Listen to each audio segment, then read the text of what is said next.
Welcome to the 39th National Forum. This year, a three-part series, Health, Biodiversity, and Climate, A Path for a Livable Future. I'm Jay Feldman, Executive Director of Beyond Pesticides. The forum is based on two science-based premises. One, understanding of the problem is key to motivating action, and two, solutions are available. The clarity and urgency of our discussion and strategy have come into exquisite focus on first, a frightening range of pesticide-induced health threats, second, biodiversity collapse, and third, the climate emergency. All these crises, which intersect with fossil fuel-based pesticides and fertilizers, are upon us. To turn things around requires us to be holistic in our thinking and put an end to petrochemical pesticides and fertilizers. With a 41-year history, Beyond Pesticides and our allies are working to end the use of toxic pesticides and fertilizers, not one by one, but by changing our relationship with the land and the ecosystem to embrace nature, ecosystem services, and the delicate balance that sustains life.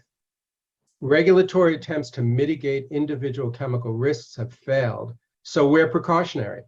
We began working to transition to organic practices in the early 1980s and codified the principles and values of organic in the 1990 Organic Foods Production Act.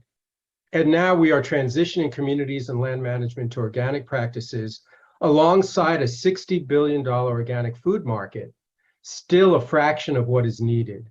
At the same time, we fiercely protect the integrity of organic standards.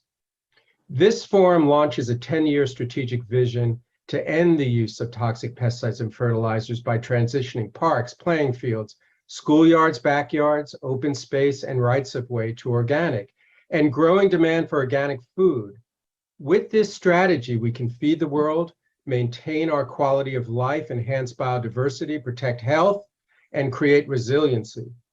We are guided by Rachel Carson and her book, Silent Spring, which this year celebrates its 60th anniversary. Her words of warning against pesticides resonate, and her embracing of alternatives was a roadmap in 1962 as it is today.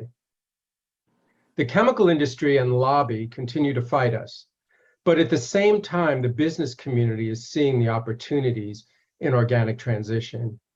Our forum is an instrument for empowering change and adds to our daily community-based organic land management work, science tracking, and policy advocacy, changing our local, state, and national culture, law, and practices to embrace an organic future. The presentations today will be followed by a Q&A, which will be extended at the end of the presentations by up to 30 minutes at the end of this session. And so use the Q&A tab at the bottom of your screen for questions. I'm now honored to introduce Jane Little, who will introduce our first speaker, Dr. Claudia Miller. Jane is a longtime journalist with the BBC, Public Radio, and Current Affairs Broadcasting. So I turn it over to you, Jane. Thank you so much.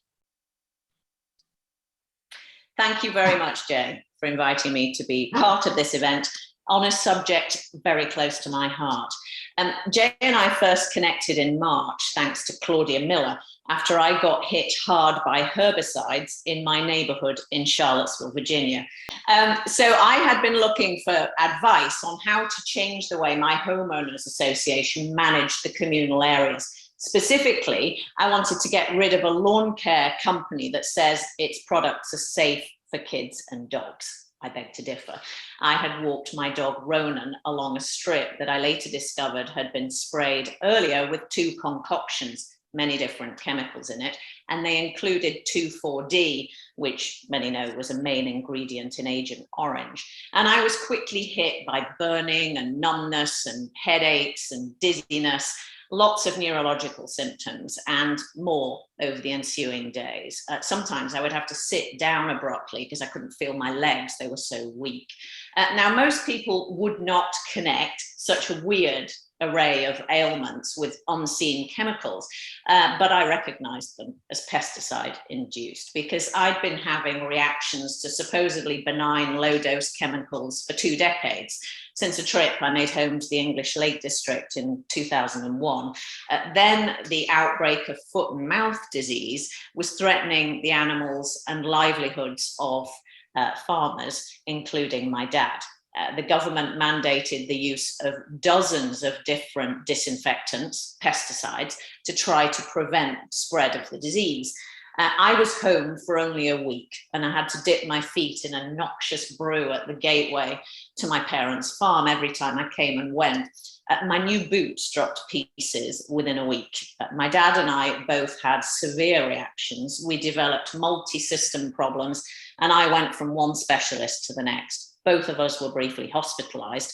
His cardiologist sent a warning, a yellow card report to the relevant government ministry, which is as close as many know as a doctor would get to saying this man's heart tachycardia is likely linked to these pesticides. I had the same heart problem. Dad knew farmers sickened with mystery heart viruses.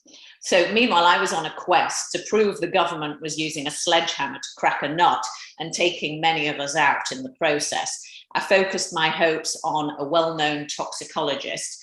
He told me that it would be impossible to prove that A caused B, therefore there was no connection. And he offered me antidepressants. I didn't take them, but I was all but bedbound for months. Dad and I recovered. I ended up in Arizona and got well, and I eventually returned to work after 18 months.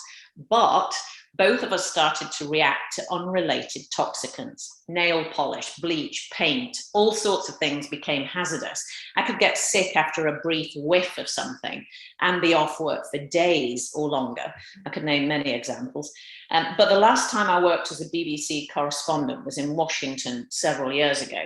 The fire alarm went off and I had to flee a studio at 11 o'clock at night and hurry down 8 flights of stairs. I knew it wasn't a fire because I could smell the solvents. I got outside just in time to hear the fire chief telling cleaners to go easy on this stuff. They'd been using acetone to polish the elevators. I went into a long health crisis. So it all sounds a bit grim so far, right, doesn't it? And I will admit there have been moments of regret, including over the last week when I've had to watch from afar as friends, former colleagues covered the events after the Queen's death, and I had to sit out this huge news event. My first big story was the death of Princess Diana. But, and here's the upside, I have been led on a different path. It's a path on which I've learned a lot about health and the environment and their connectedness. I've learned that being a canary in the mine can be a blessing as well as a curse. And I have met some inspiring people along the way, including Claudia Miller. In 2015, I made a radio documentary called Allergic to the 21st Century. And it featured people who were far sicker than I, who'd had to remove themselves from modern life and build their own very basic homes in rural Arizona. And in my effort to find out why, I came across Professor Miller's work and interviewed her. Her work struck me as deeply intuitively true, not least because she'd faced so much resistance for so long from entrenched interests. She's an allergist by background who spent decades trying to break down the silos in medicine and has come up with a new theory of disease called toxicant-induced loss of tolerance, or TILT, to explain the experiences of a sizable minority of us across the world. It's a famous axiom that science progresses one funeral at a time and that it takes years to see a paradigm shift. But a paradigm shift is exactly what Claudia Miller is driving here. And it feels to me like we're in that moment, that many doctors are now linking illnesses to environmental toxins, and there's a growing awareness that something has to change. We poison the earth, we poison ourselves, but there's still time to make a change. My HOA went organic, by the way. Claudia's work is a key to understanding what is happening and what we can do for our own health. It's my great honor to introduce Professor, Doctor, Pioneer, and friend, Claudia Miller. Thank you, Jane. I really appreciate that very warm introduction. And Jane as a journalist, introduced me to one of the experts on mast cells. And you can see by the title, this is going to be talking about pesticides, toxic and induced loss of tolerance, and mast cells, which now we recognized as a principle. 1 second, I see I'm being asked to put my video on. As a principle mechanism for what happens when people do get exposed to various things like pesticides, but other things too. For example, people who've gotten sick while they were in the World Trade Center after that event, or after getting sick after an exposure to volatile organic chemicals in a house that was poorly ventilated. So there are many different exposures, and what's surprising is how many of these lead to the same kind of mechanisms. And that, I'm going to be talking about that mechanism, which is something I hope you can convey to people you know, and will make it understandable to physicians and others what's going on. Thank you, Jane, and thanks to Jay for his years of advocacy. I think he said 40 years, I think 45 years ago is when I started in this area. And 1977 was supposed to be a very good year. I'm going to ask to put up my first slide if they would. So my husband and I had moved to a suburban area where there's big enough lots, it's like 1.5 acres, where we could have a organic, a vegetable garden. I grew flowers. Bob, who's a Vietnam veteran who did not get sick from Agent Orange, but is very sensitive to these issues, he grew a beautiful vegetable garden. Next slide. So and there were sunflowers next. And here's the vegetable garden, which was, we ate from, and it was organic. Next slide. And this is the house that we moved into.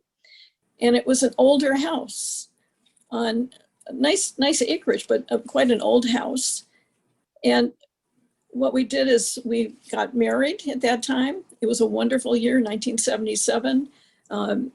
We adopted a 2-month-old Burmese kitten. And then the exterminator came. There were bugs in the house, and I did not like bugs. I grew up in Wisconsin. And what the problems was, there were wasps and spiders, and I just didn't care for bugs. And I actually invited, this is my big mistake in life, I invited an exterminator to come in and spray the eaves and inside the house. Soon after that, our 2-month-old kitten died, got droopier and droopier, and finally died. And only many years later did I learn that cats, and certainly kittens, are especially sensitive to organophosphate pesticides, which many of you are very familiar with.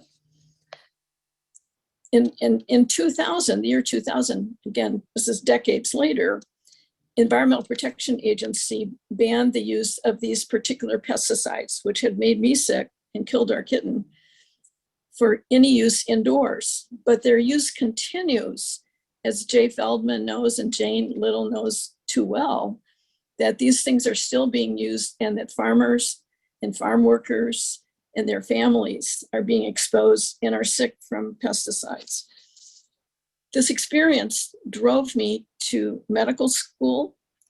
It led me to, of course, avoid using any pesticides.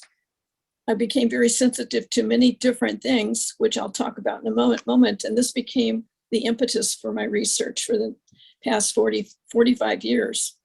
It's hard to believe I've known Jay almost that entire time.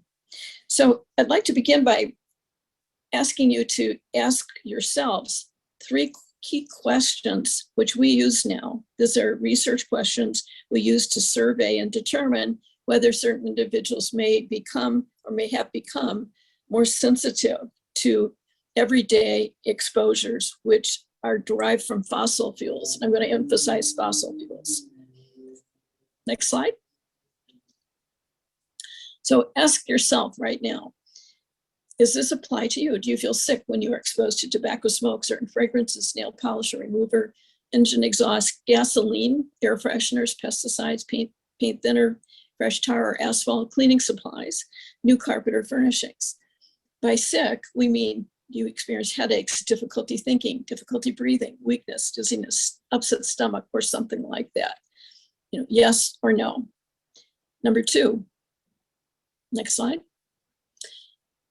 Regarding foods, are you unable to tolerate or do you have adverse reactions to any foods such as dairy products, wheat, corn, eggs, caffeine, alcoholic beverages, or food additives such as MSG or food dyes? Number 3, are you unable to tolerate or do you have adverse or allergic-like reactions to any drugs or medications such as antibiotics, anesthetics, pain relievers, X-ray contrast dye, vaccines, or birth control pills, or to an implant, prosthesis, contraceptive chemical or device, or other medical, surgical, dental material, or procedures? So yes or no? Okay, so those are the 3 questions. I'm going to show you in our surveys of 10,000 Americans, adults, how they responded to these questions. Next slide. And by the way, these are starting to be used across the world. So in our study of 10,000 US adults, those who answered yes to any of those 3 questions, any one of them, this is the distribution of their responses. 1 in 5, in other words, 20% reported intolerances to all 3 chemicals, foods, and drugs. And you can see the overlap in the center of the Venn diagram between chemicals, drugs, and foods. Those are the most sensitive and now susceptible individuals. And also note that over half of the people, that green ellipse, half of those people that we surveyed who said they had become ill reported food intolerances. And so this taught us that we need to pay attention to the gut microbiome. And I'll talk a little bit more about that as we go on. Of course, organophosphate pesticides affect the bacteria in our GI tract. And so an organophosphate pesticide and antibiotics actually have much the same effect on the microbiome in the GI tract. Next. So what is toxicant-induced loss of tolerance? So people who answered all 3 of those questions, yes, or even one of them might have had this kind of experience. Initiation of their symptoms and illness by an acute exposure or repeated lower level exposures. So acute exposure like pesticides that Jane just described, or repeated lower level exposures, for example, in a sick building. Triggering by previously tolerated chemicals or foods is the 2nd stage. And so if you look at number 1 on that iceberg drawing, that's the beginning of the process. Number 2 is triggering, and that is being triggered by having adverse reactions to things, chemicals, foods, drugs that never bothered the person before and do not bother most people. And then the waterline where it says masking, that is what hides the relationship between exposures and symptoms. And there's actually a question about what your ongoing exposures are. For example, if you smoke, you're not going to recognize that certain things like fragrances or exposures to even pesticides bother you. But that's actually a phenomenon we call masking. And you'll see how we assess masking. The more masked a person is, the less able they are to recognize symptom triggers. And look on the left-hand side of that diagram. You see the physician there in their Titanic. This was actually done before the movie Titanic. But he or she sees the symptoms that you report to the doctor, and they make a diagnosis, which is simply a label to summarize those symptoms, whether they say it's chronic fatigue, fibromyalgia, migraine headaches, or something else. It's a diagnosis, but it does not tell you what's beneath the waterline, what initiated this process. They may recognize some triggers, but they can't tell you what started this whole process. And so this has been the focus of our research over the last 40 years or so. Next slide. So what are some of the things that can initiate tilt, the stage 1, and or trigger responses, adverse responses? These include, and I'll start at 12 o'clock, many different solvents, drugs and medical devices, pesticides, and you see the whole list there, things that you've heard the names of before. Oil and petrochemical or petroleum products, oil spills, people living near fracking operations, cleaning agents, phenolic disinfectants, those that end in OL, the name ends in OL, ammonia, bleach. And of course, these are things that we were encouraged to use post-COVID or during COVID. And many people who were sensitive had trouble with trying to clean their homes or being near someone or an apartment where others were cleaning with these chemicals. Combustion related products, and there you see a whole host of things from engine exhaust, oil well fire, exposures to tobacco smoke. These are combustion products, very fine, get into the air and they linger there for hours. Burn pits are a relatively new group, and then fires in a building. And then at 11 o'clock, I guess that is, indoor air volatile organic compounds. For example, the new carpet that was installed in the EPA building when it was remodeled, many people became chemically intolerant. Plasticizers of various kinds, formaldehyde, fragrances, and that's a big item. And the reason it's a big item is that once people become ill with this mechanism, toxicant-induced loss of tolerance, the most difficult exposure and most ubiquitous exposure they face are fragrances these days, which are almost impossible to avoid in any public building, even medical settings. And then mold VOCs, and this is relatively new in terms of our understanding that the toxicants released by molds, the smell of mold for certain molds can affect mast cells too in a way that we'll describe. Next slide. Now, most of us spend most of our day, at least in industrialized countries, indoors, where the VOC exposures, volatile organic chemicals, are 5 to 10 times higher than outside. And so the first drawing at the top shows you a gas chromatograph sample in a building where you had a sick building or sick home, many VOCs present.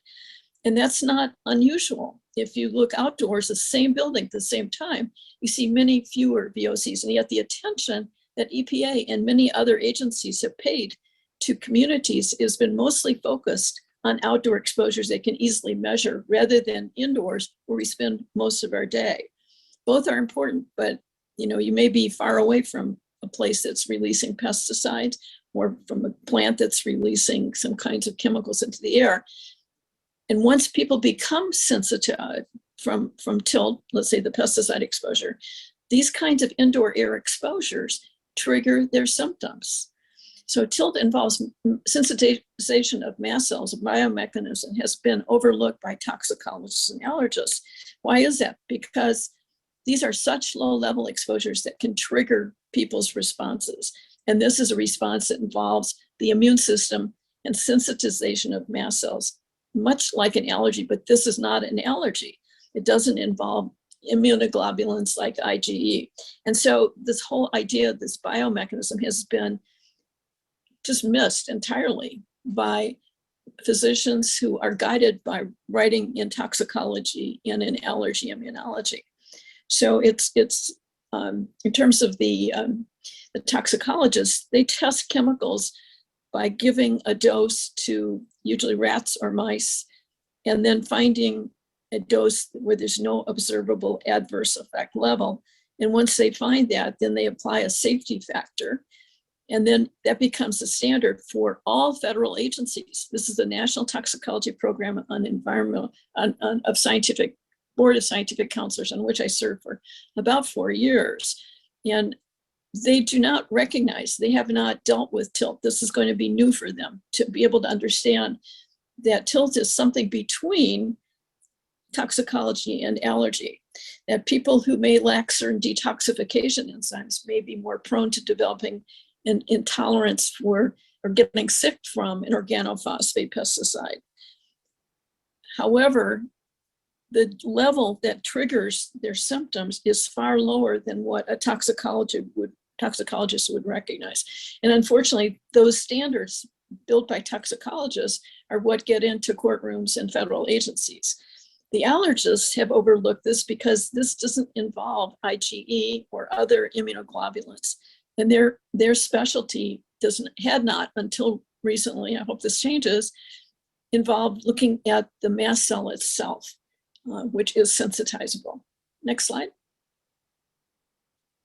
So in this survey that we did of 10,000 adults in the United States, we found that those who were chemically intolerant, using the questionnaire that we validated, and I'll show that to you in a moment, that nearly half of them reported one or more events that initiated their illness. And this is really informative to us. We had not expected mold to come up, but it does. And the molds produce volatile organic chemicals that themselves are toxic to mast cells. And if a person is so unlucky to have had mold in their house and subsequently treat it with fungicides or mildewicides, then they have kind of a double exposure, not only to the mold, but also to the pesticides or fungicides. Remodeling and new construction, like the EPA building I described, about 13% of those who were sick, and fifth queasy criteria reported that had initiated their illness. Medical procedure or medical drugs like chemotherapy, 13.2%. Pesticides were 12% of this population. And actually before the banning of OPs, organophosphates indoors, it was a higher percentage than this. And then combustion products, about 7%. And this is interesting because breast implant patients whom we have surveyed, they constituted 3% roughly of the general population in the United States who had become ill from having implants. And let me just say, it's one of the key things here is to get rid of the initiating event. If people don't do that, if they don't stop exterminating their houses with pesticides, if they don't get rid of the breast implants, stop being exposed to combustion products, for example, to a gas stove, believe it or not, get rid of the mold in the house, hopefully safely. If they don't do those things, they don't get well. So this is what we've learned about initiating exposures. They can reduce all kinds of things, get all kinds of medical treatments, but they cannot recover unless they stop being exposed to these initiating chemical exposures. I'm just going to continue and say most of these things are byproducts of fossil fuels. This is what we have recognized. The exception is mold, and yet the volatile organic chemicals from mold act very much like the volatile organic chemicals which come off of various construction or remodeling projects. So that has been another awakening that we've had in the last year or two. Next. And what kinds of diagnoses do patients get when they see their doctors after these kinds of events, after they're exposed to a pesticide? Well, Jane gave a good summary of some of the things that happened to her, but often these patients are discounted because they have symptoms and all of these different symptoms and all of these different symptoms. And to a doctor, it's like, you've got too many symptoms and too many organ systems. I can't make any sense of this. And that is true. It is very hard. And they give them diagnoses based upon their presentation, a label. And it may be chronic fatigue syndrome, maybe migraine headaches, maybe asthma, or combinations of these different things. So remember that these are simply labels. They don't tell you the etiology, the underlying cause for people develop so many of these problems. By the way, about 1/4 of the patients that primary care physicians see have what we call medically unexplained symptoms, or MUS, medically unexplained symptoms. So 25% of people who, family practice doctors, people out in the community, they'll see people with these multi-system symptoms. They won't know to ask the right questions to determine what might have initiated their problems. Was it a pesticide? Was it remodeling? And we have developed a questionnaire to kind of help people through that process, guide not just the patients, but help them guide their doctors through that process. Next slide.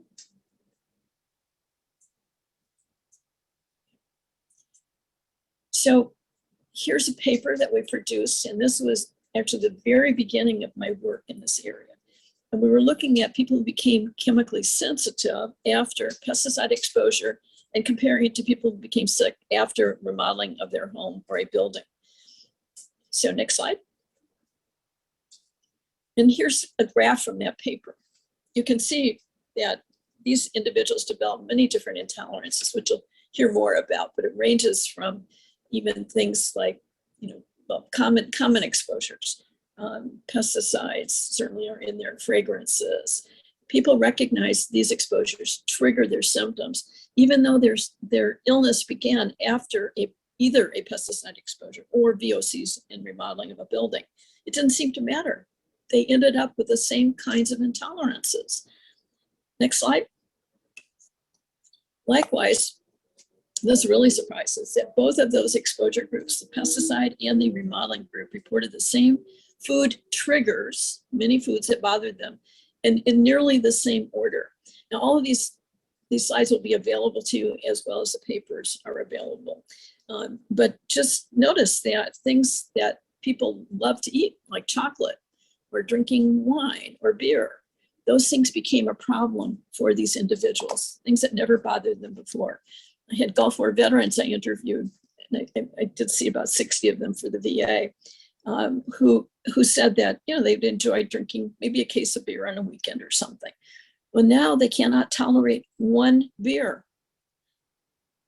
Likewise, women particularly, who used to like red wine, right? They can't drink red wine. They can drink white wine, maybe, which has fewer congeners, those tannins that come from the skins of the grapes in them. But these things changed after their exposures to pesticides or VOCs in remodeling. Next. Or after the Gulf War. So when I was in Chicago, it happened that Theron Randolph, who was a board certified allergist, he's passed away, and studied adverse food reactions. He started seeing patients that were saying, well, I've got these chemical intolerances too. And they would talk about being in the train station or having different kinds of plastics and so on in their environment that would bother them. He wrote 4 books and actually more than 300 medical articles. And he designed the world's first, and this is actually the gold standard, first environmentally controlled hospital units. Next slide. And here I am with him at a meeting. My co-author at MIT and I received an award, and he was there at that time, and he loved our book. Next slide. And I'll tell you a little bit more about that in a minute, but this is a kind of environmental medical unit that he set up. And everything in there is non-outgassing. It doesn't release chemicals. And when patients are at home and they're very sensitive, if you look at the bottom part of that slide, you can see that their reactions to chemicals, foods, and drugs may overlap in time. And unless you stop those exposures, they do not get well. And they go through a period of withdrawal for the first few days. And subsequently, during this time, they drink pure spring water, breathe filtered air, and they fast.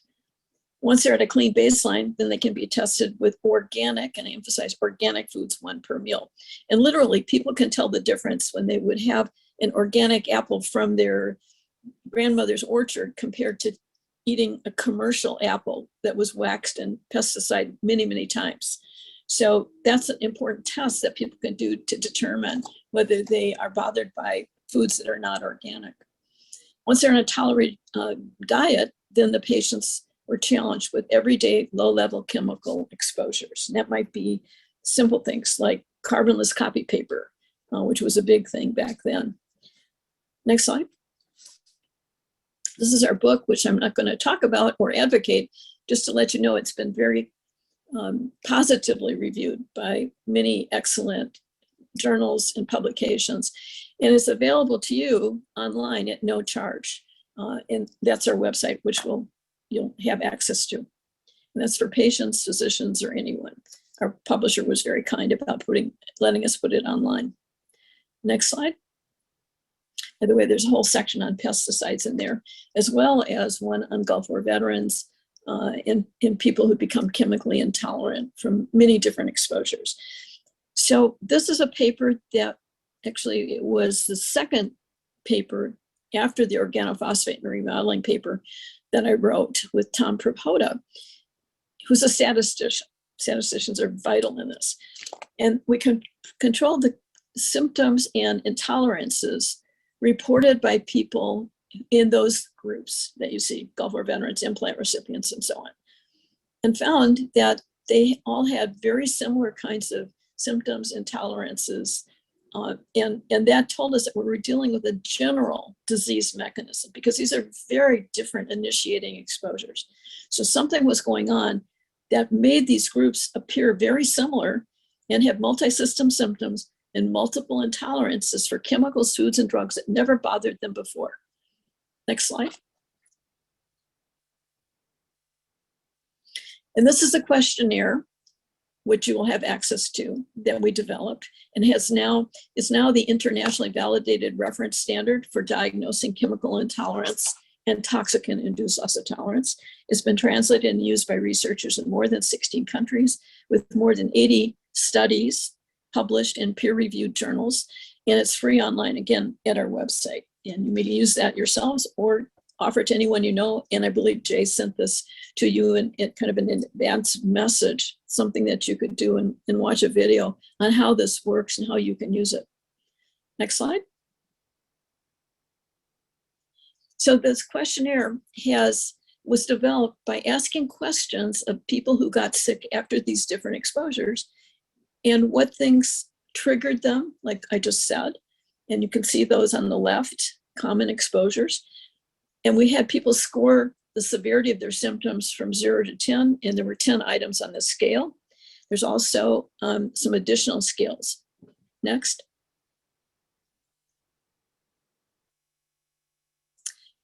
This is another important scale. We have people rate the severity of their symptoms. For example, problems with their heart racing, or problems with breathing, or problems with thinking, brain fog, difficulties, changes in their mood that are hard to explain, like sudden rage or crying. Think of road rage. I mean, that kind of response. Problems with balance, coordination, headaches, and so on, skin problems. So I'm not going to go through this whole thing because it's available to you, but these 10 items actually can be graphed very neatly.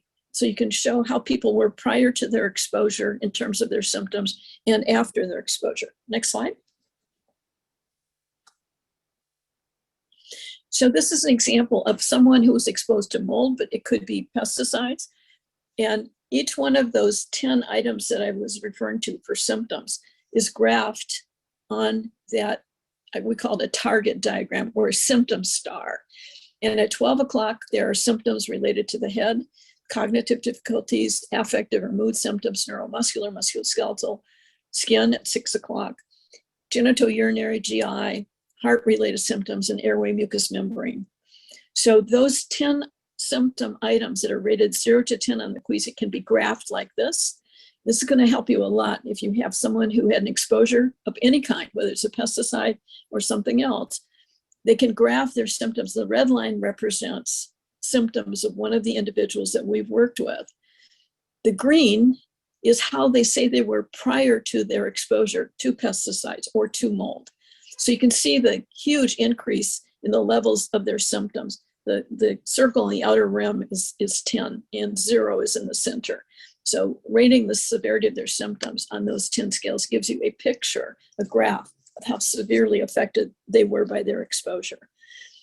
The diagram, the symptom star to the right, the red is the same. It's like how they are now. The blue is following an intervention, for example, getting rid of the mold, moving to a non-moldy house, stopping the use of pesticides and getting away from any pesticides, getting breast implants out. That's what you can show with this symptom star. Working with a group now that's dealing with the spill in the Gulf War. I'm sorry, in the Gulf, where people became ill after the BP oil disaster, and they are looking at graphing pre and post exposure symptoms. Even if exposure was long ago, you can do this, and it's very helpful for showing this to a family, to friends, to relatives, to actually other physicians. And we recommend people take this, the Queasy and this information, fill it out themselves, which is available online, and take it to their doctors and ask that it be placed in their medical records to illustrate how much worse they are now since their exposure. Next. So, and then there's another thing, this is a sort of the third element of our self-assessment, asking, did people become sick after a particular exposure event? What was exposure? When did it occur? Things you would expect. This is an interesting one though. Were any other people or animals exposed? If so, who and what symptoms did they experience? So this is actually a picture of a Burmese kitten. It isn't the one we have, but it's to remind me to tell you, this is one of the ways we knew that we had had a problem in the house. Not only did I feel sick, but our kitten, who was susceptible to organophosphate pesticides, also got real droopy after several days and finally died. Next slide. So organic chemical production, these fossil fuels are used to produce synthetic organic chemicals. And since World War II, our exposures to these have increased exponentially. And this includes exposures to pesticides, obviously, so-called persistent organic pollutants, endocrine disruptors, and fragrances. These are all synthetic organic chemicals. We did not have synthetic organic chemicals until chemists invented them around World War II. And look at how the various kinds of exposures, production and exposures have increased since the very beginning in World War II, 1945. Next. Further, and it's hard to get this data, but this is a graph of pesticide production since World War II. And you can see that there's been a rapid increase in pesticide production, and much of it has changed to other forms that are not so easily monitored. And this is not posted anymore by EPA. So this is actually a pretty unique slide because people are using many different things. So different kinds of fungicides and different pesticides like glyphosate, actually, which was introduced. You can see when it was introduced around 73 or so, 74. Now, Randolph, the physician who first identified this chemical susceptibility problem, he started diagnosing patients in 1950, which was just after World War II. Up until that time, people had usual allergies and problems with foods, but it was then that he saw people who were getting sick from many common exposures, including pesticides. Next. Now, this is important. I'm going to ask you to take your right hand and put it on top of your left hand. Okay. And look at that. They are, your two hands are identical, except they're different in terms of how they're configured. And that's what this diagram is showing. When you produce synthetic organic chemicals, you can end up with what we call mirror images of 2 or 3 or even more different chemicals. And so if you hold your hand up, you can see that it's a mirror image. You can see it in the mirror. And if you have a glove that fits on your right hand, it won't fit on your left hand. The same thing with chemicals that have several different, we call these enantiomers, but they have mirror image molecules. And they don't work well in certain kinds of biological systems. And we're talking now about every synthetic chemical produced since World War II.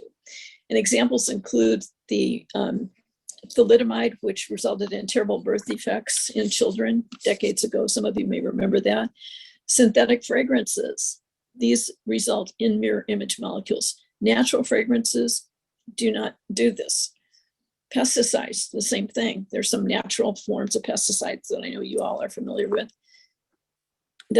Not true for the synthetic pesticides won't, they affect receptors differently. And this is something I like to say to people who aren't familiar with mast cells, but it kind of act like the bouncers in a nightclub. So if they see some chemical or foreign substance, even a virus coming in, and it's a big insult to them because they're the ones that protect us from external exposures, they will actually kick them out. They will remove them, just like a bouncer in a nightclub would do to a customer who was insulting them. If they only insult them just, now and then repetitively, then it'll take them longer, but the mast cell sensitized and they will eventually kick that customer out. So that's kind of how they protect our tissues and all of our tissues. Next slide. And I'm not going to spend time on this drawing, but I want you to look on the right side. When the oil embargo, the Arab oil embargo occurred in 1973 to 1974, some of you probably don't even remember this, the need to conserve energy led to reduced requirements for fresh air in commercial buildings, schools, offices, and so on. And it went from 30 down to 5 cubic feet per minute per person of fresh air required in the building. And the result was a whole generation of sick buildings, many of which are still with us, and people are using things in those buildings and they're getting sick from using them, whether it's pesticides, bleach, disinfectants, or something else. Notice though, there were no, and there still are no requirements for fresh air to dilute pollutants that are inside your home. Again, whether it's pesticides that were applied, mold, cleaning agents, fragrances, those things accumulate to a much higher level because there are no requirements to dilute the pollutants inside your home. In fact, people put on more insulation in order to save money, and that's promoted by various companies that help with provide insulation and counsel families. Next slide. 4 minutes, Claudia, 4 minutes. Okay. So talk a little bit about other things that have changed since World War II, but actually even more recently. And this is since the introduction, I'm not going to say it's particular chemical, but children that were born in 1992. Again, this is data from CDC. You'll see a lot of graphs of how autism has gone up exponentially. But CDC's data says that autism affected 1 in 150 children that were born in 1992. But in 2010, 1 in 44 children were affected. So you can see the huge rise in autism, which is absolutely a devastating problem for people and their families. Next. And by the way, autism really didn't exist to any great extent prior to World War II. The first cases came in after World War II. Maternal chemical and drug intolerances. So if a mother tests positive on the queasy, they're 3 times as likely to have a child with autism and 2.3 times as likely to have a child with ADHD as compared to control mothers who do not test positive on the queasy. Now that was startling, but this is a way almost of predicting who may develop autism. And we have measures that we recommend, for example, avoiding pesticide use in this paper to help people reduce their exposures when the child's in utero or when it's new. Next.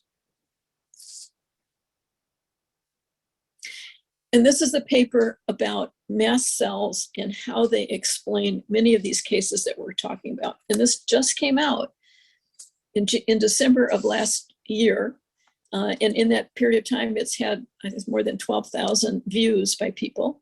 It's published, notice this, by Environmental Sciences Europe, which is a journal that goes through regulatory toxicologists worldwide. And regulatory toxicologists want to understand what's going on. They're seeing this problem too. And they're not biased by any kind of corporate or other influences. So mast cells, which were described more than 100 years ago, there is a plausible biomechanism now for tilt occurring following toxicant sensitization of mast cells, which are our immune system's first responders to all foreign chemicals, including synthetic organic chemicals, foods and food additives, medications, and recreational drugs. Next. And this is a picture of a mast cell under electron microscopy on the left. And you can see those little black storage granules, which are released when the mast cell is encountered. It's been sensitized and re-encounters a customer, if you will, or a chemical that it's been sensitized to. And on the right, you see a drawing kind of showing how there's a whole cell, mast cell, and will release all these substances. They start out, they're white cells that start out in the bone marrow, and they migrate to the interface between all of our tissues and the external environment where they protect us. And we're talking about our airways, lungs, obviously, digestive tract, skin, urogenital tract, lymphatic, and blood vessels. They are also present at the blood-brain barrier, on the brain side of the blood-brain barrier. When they're triggered, they release histamine and many inflammatory mediators, cascades of up to 1,000 mediators. And they not only release the existing mediators they've formed, but they make more at the same time that they're releasing these new ones. 60 seconds, Claudia. Okay, next. Should be just about right. So this is a video of a mast cell degranulating. And it's about 30 seconds. Can you run it?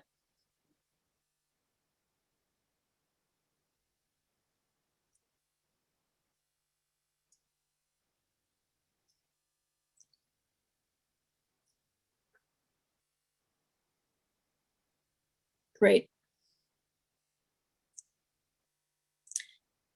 And all of those granules, which contain thousands of chemicals, travel throughout the system, not only locally, but then they will affect other systems. So that's how things that happen in the gastrointestinal tract, where we have the largest number of mast cells to deal with the biggest amount of foreign substances we deal with, that is our food, that affects other organ systems. And that you probably have heard about the connection between the brain and the GI tract. Next slide. Almost finished here. So just let me say, think about this. 500 million years ago, mast cells first evolved in vertebrate fish, 500 million years ago. 250 million years ago, the first mammals, and that's the olfactory and limbic system, which actually regulates our attention and mood and memory. And that's critical, and that's what makes mammals and humans what they are and how they can respond appropriately to their young. 300 years ago, early man evolved. 3,500 years ago, Bible first described mold illnesses. 300 years ago was the Industrial Revolution. Remember, fossil fuel chemicals started then. Exposures to coal, natural gas, oil, their combustion products. Only 150 years ago, Freud diagnosed hysteria. And frequently these were wealthy women, patrons who lived in homes where coal gas or gas lighting was new in those homes. There was no awareness that exposures could be causing these problems. Less than 100 years ago, as we've said, synthetic organic chemical production began and grew exponentially. And that includes all of the things there, including psychiatric medications. Next slide. Need to wrap up. Okay, and finally, this is going through some of the things that we've talked about, that it's only starting since 1950. There, Randolph described the petrochemical problem. The oil embargo occurred. We proposed toxicant-induced loss of tolerance as a new stage theory of disease based upon what patients told us in Europe and the United States. There was no biomechanism known. But now, just last year, we published a two-stage biomechanism for tilt. And this has received a great deal of attention, and I'm delighted to be able to talk with you about this and how you can use it in your own work. We have a slide or two more. Oh, so this is the last point. So ironically, we're humans. We can tell when we're having brain fog. We can tell people we're having problems tolerating certain foods. We're having digestive problems, fatigue, irritability. We can talk about autism, hyperactivity.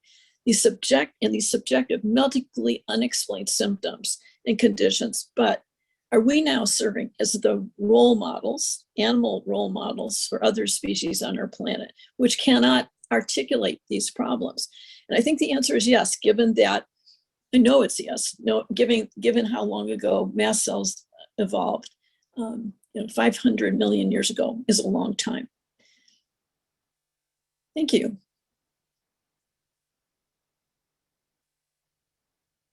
I think I finished all my slides, just under time.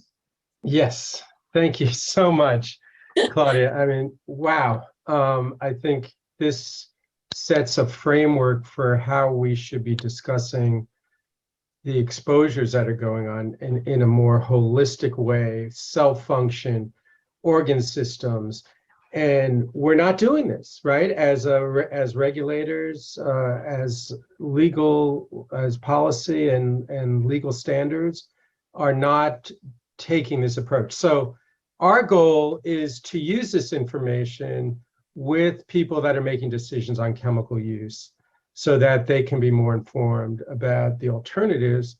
So thank you so much for your lifelong work on this and your continued vigilance and continued publications. Keep at it, please. We need you. We need you doing this stuff. Thank you. So let me jump over to Dr. Miller, and then I'll come back if I know there are more questions for you, Kaipo.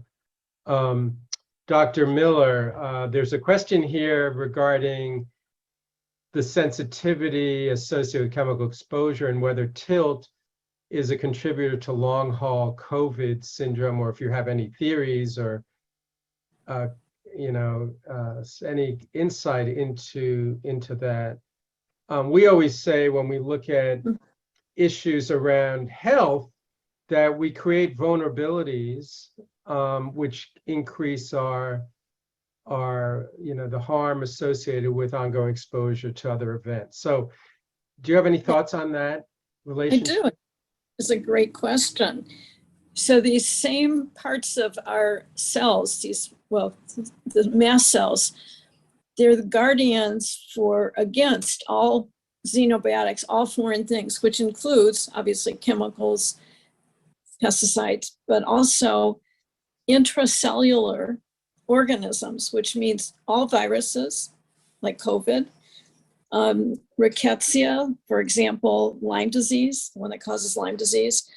And so many of the patients that we work with who've become ill after an exposure event go on to get diagnoses where they've shown some of these things in their systems, but it all started with that original exposure event. And our sense of it, we're actually working with a clinic here in San Antonio which sees long haul patients, and they're using the Queasy now in those patients, a whole cohort of those patients, and finding that many of them indeed have chemical, food, and drug intolerances. And then we launched a second national survey, which asks about the experience of people who were chemically intolerant by the Queasy again, what their experience has been with COVID, with vaccinations and so on. So we're getting that data back. But what I'm hearing, these are all things that if they were chemically intolerant previously, they really don't do as well with whatever, or if it's Lyme disease or if it's COVID or another virus. They get very sick, and many of them, it's a tough one because many of them are afraid to get a vaccination because they have adverse reactions sometimes to vaccines. And as a physician, I'm stuck in this position of, it's a terrible condition to have. So the vaccines can be really important in terms of saving lives. And so it really comes down to the patient making that own evaluation by themselves, whether they want to risk it. Many of them, are so isolated because they're so sensitive that they don't see other people anyway. So they're feeling like, we're going through the same, other people are now having to avoid social engagements and being around others, just like we've been doing for decades, right? So the question that we're wondering about is, we actually are seeing, it appears to be an increase in sensitivity, so in the Queasy scores, maybe by 50% among the groups population-based survey we did with US adults, 50% increase since the first survey, which was done pre-COVID. So from before COVID till after COVID, it looks like there may be a 50% increase. Now, is that because the viruses are being activated, are activating the mast cells too, or does it have to do with the fact that we were told, right, you need to disinfect everything, use disinfectants on your hands, at work, use disinfectants, at home. I know people, this is sad, but they were spraying their ceilings with disinfectants. Well, that's kind of outlandish, but there weren't good instructions, there was not good knowledge on the part of the federal government in terms of what practices people would adopt. I think the biggest problem in my mind is that many people who didn't realize they were chemically intolerant, now they started using, bleach on all their counters, and that's a big surface area, on floors. If anyone was working in a hospital, they would come home and they were afraid of spreading it to their neighbors. And part of that spreading is related to many very poor families, and we have a large proportion of very poor families in San Antonio who live in small dwellings and it's hard to avoid others in the family. And so the virus was spreading among the family members. But then they start using disinfectants and bleach, and everybody's exposed to that. And actually, this is weird, the fragrance sales during that period of time zoomed. I mean, totally went off the wall. And that was being advertised, if you watch the commercials, by people who made disinfectants, and they were making disinfectants with fragrances in them to appeal to certain groups, for example, to Hispanics or to African Americans. They found fragrances that were often liked by those individuals. Again, these are all synthetic organic chemicals. So the question is, did people get worse from COVID and become more susceptible to the virus and other intracellular organisms? The other interesting connection, you talked about sick building and issues around ventilation. And Right. I don't know if have you noticed that there is more awareness about the need for ventilation, air exchange in buildings, Yes. especially because of the ambient transmission of viruses now? Yeah. Has that helped greater Yes. understanding? Well, it's healthy understanding among people who are, listening to that information. More often, people can't increase the ventilation, especially in their own homes. And in commercial buildings, that kind of situation, it's not easy to increase the amount of fresh air coming in. I mean, you've got windows all around, you're less likely to get sick. And we know that in the schools too, if they can open windows. But most places now are sealed buildings. Anything built in recent times. And so, you're going to get exposures to a lot of things. And of course, we hear from many, many teachers who were concerned about COVID, but who've gotten sick from things they use in the classroom, art supplies they use in the classroom, pesticides that have been sprayed to protect everybody against things. So, and then another question, and then we need to get back to Kaipo. There are a lot of questions for you. This issue of people speaking to the medical community in their communities. In many communities, the medical community engages and understands and gets very active in talking to elected officials and practitioners about the hazards associated with pesticides and what steps could be taken to help prevent exposure and transition away from chemical use. You've, in your career, have experienced a lot of pushback from the medical community. Do you see that changing? And do you have any advice for people who are trying to engage the medical community in their community to discuss these issues? Right. And so just like you and what you're doing, reaching to the community level is critical, because that's where the doctors and patients live. They're not watching the national public health media. Yes, there is certainly the doctors, and particularly all doctors have maybe 15 to 20 minutes with a patient at best. And so if you're sick, you have to find a way of presenting yourself and your information rapidly in a way that doctors can receive it. They see the publications, which is why we have all this information available to you. And then they can put that information into their, either into a website, which we have a university-wide website, and that's what's being done. So those questionnaires I showed you are available to our researcher and our physicians. But then if you're a patient out in a community, a small community, then you can take the breezy, queasy, and exposure history, do it online. Either send it or print it out and take it to your doctor and ask that it be put in your medical record. The most useful thing is if you or someone can help you do that symptom star and show how you were, before I was exposed to, the oil spill, or to spraying from pesticides in an adjacent field, and how you were before and how you were after that. That's very compelling evidence for physicians, for people that do insurance determinations, disability determinations. The biggest problem is that doctors don't know they haven't understood tilt. Now they have the tools, they can do it, but frankly, this has to be driven from the bottoms up, right?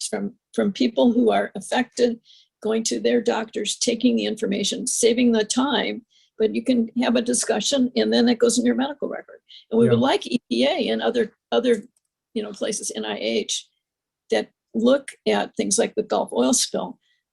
to start using this tool. And we've advocated that.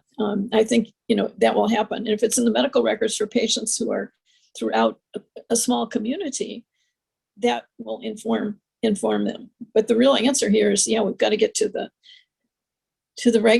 regulators and to the physicians. Physicians convince the regulators.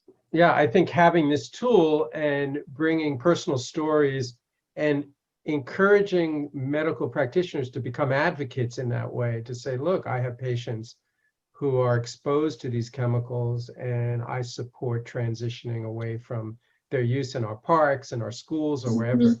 So thank you for that. So I promised at the beginning of this that I would extend the session by 30 minutes for questions, and we've now reached the end of that. So boy, I want to thank our speakers. You guys exceeded all expectations, and I'm glad we have this tape. We will be sharing this widely, very widely.